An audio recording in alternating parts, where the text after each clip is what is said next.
Alrighty, we got the brackets on. We're putting them on the end because I'm going to not run them side by side, vertical or parallel with the trailer. I'm going to run them horizontally down the trailer. So put the brackets on the ends. My supervisor finally showed up, so got some help now. So we're going to get up there on the roof, or at least I will, and see where we're going to install these things. Let's get up there. Check it out. Alright, we're up here on the top of the Cramper. I think I've got the solar panels lined up the way I want them. I think I'm going to go horizontal with the trailer, or vertical with the trailer, I guess.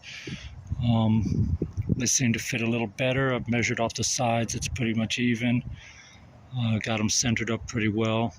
So I think this is the way we're going to run them. And if I want to add more, I'll just add more back behind them. So I've got everything lined up. I've just put some butyl tape underneath these where I'm going to run the screws through.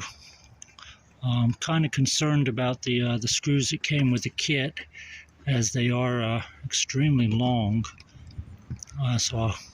This is just really thin sheet metal. As you see, I put the Tropical on it, but it is just really thin sheet metal, so I think I might go with a smaller screw, because these guys right here are extremely long. They're going to go right through and be poking out the top of the roof. It'll be a little bit of a hazard there. So I'm going to get down and I'm going to see what other screws I've got, and maybe go with something different to mount those. Not sure yet. So anyway, let's get her started. On the front side, just got the panels installed. These four, the eight screws in the front went right into the beam, so that was good. On the back side there, underneath the roof, I put some wood there so that the screws, because they're extra long, went into the wood, give them more support, so it's not just inside the thin sheet. So they shouldn't go anywhere. They should be on there pretty well. Now I've got the wires hooked up. I've got to figure out where I'm going to put my entry gland, and then we'll go ahead and get the wires run inside, and then we'll check it out from the inside. Alrighty, back in a little bit.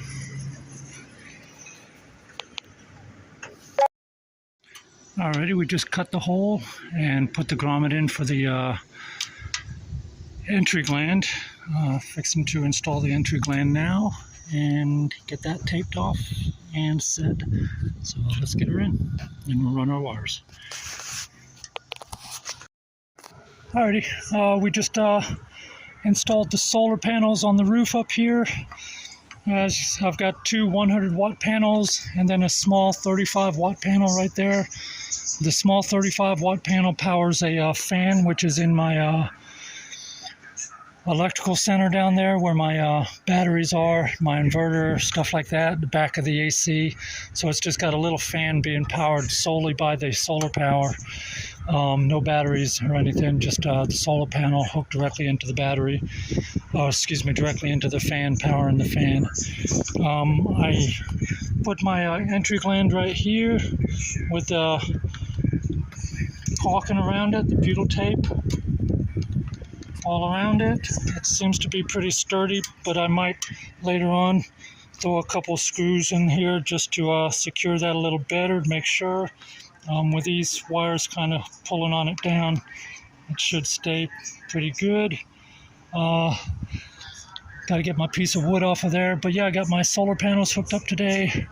200-watt Renogy panels, and then just a small Harbor Freight panel right there, 35-watt, running my fan. So let's get down inside, get off this ladder without killing ourselves, and we'll check out the inside there. Be right back. Alright, it's kind of dark in here. Got the AC cranking because it's probably 100 degrees outside. Just showed you the solar panels up top there. Got the solar panels mounted. the 200 watt Renegys, and the 35 watt Harbor Freight. The 35 watt Harbor Freight just comes down the back. I'll reroute that wire later, and I'll show you where that goes in a minute. But my Renogy panels are coming through the entry gland right up top here in the very front nose of the trailer, in the V-nose, coming down behind the wall. They come through underneath here in the back right there, route up across the roof, or the top of the, cabinet top, up through a hole right there and into the solar controller, back down to my batteries down here, and then to my 2000 watt inverter. And these are just it's just two 35 amp hour Harbor Freight batteries. I've got 4 more on order, which will give me 6 of the Harbor Freight batteries, another one right here, and then, so a little square of batteries right here. They take up a pretty small footprint. They're only 25 pounds a piece, so it'll only be 150 pounds. It'll give me a total of 210 amp hours. And I went this route instead of getting a 200 amp hour battery. That way I can periodically just check each battery individually. And if one is starting to go bad, I can just replace that one instead of having a power loss and having to replace a whole battery, a 200 amp hour battery. I can just replace them individually as needed later down the road. So I'll have a total of 210 amp hours in a couple days here with my 2000 watt inverter right there. I was telling you about the 35 watt solar panel on the top, the Harbor Freight one. That comes down and directly hooks to this little fan right here. And this fan just sort of oscillates underneath. It's not hooked to any batteries, just hooked directly to the solar panel.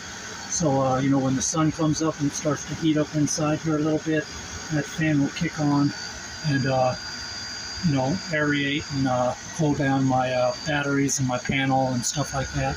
My inverter, if it's working, help keep the back of my AC vent cool. So just a little fan back here, automatically going every day in my power station. Then up top here, I got the wires coming out here, and just like I've done here, I'll be putting the trim work around the back side of this. Little fancy trim work, sort of little piece here, then start again over here. But my wires go down behind the countertop here. Still got to vacuum it off, a little bit of dust from cutting the hole. But let's go through the panel here and see what we're getting. I'll just click through and let you guys see it.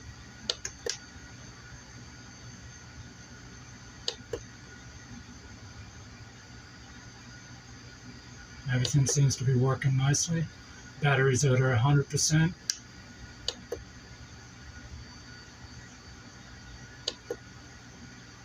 Don't have anything on load. A total of 3 amp hours since I've hooked up. Nothing being transferred.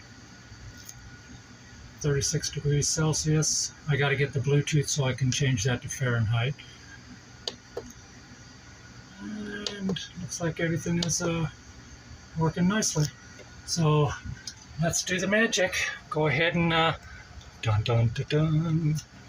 We'll peel the cover off. Oh, there she is. A new Renogy Solar controller. She's a beauty.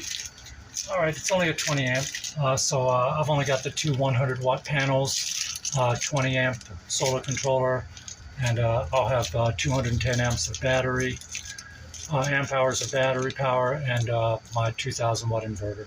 Should power everything I need. I'm not looking to power anything really big. Small refrigerator. If I can try to, I'm going to try to power my AC. If not, I've got a brand new generator in the back here that I can use to power that, and then just kick it on fan after it cools down. But there we go. We're all hooked up. Everything looks nice and clean. I'll get my roof on now. I got to put my insulation up now because I wanted to get the wires ran before I did any insulation. Get my insulation on, get my roof board on, because I'm going to go with the nice lined roof panels. and then we'll start doing the sides, the walls, and the cabinets, finish up. But gotta get my paneling on the sides. I haven't done paneling on the sides because I'm going to pull these cabinets out and put the paneling on. But this is just a little 6x12. I got to get some cabinets up on the tops here. Again, my paneling, and then we'll be all set up. All right, guys. Got the solar set up.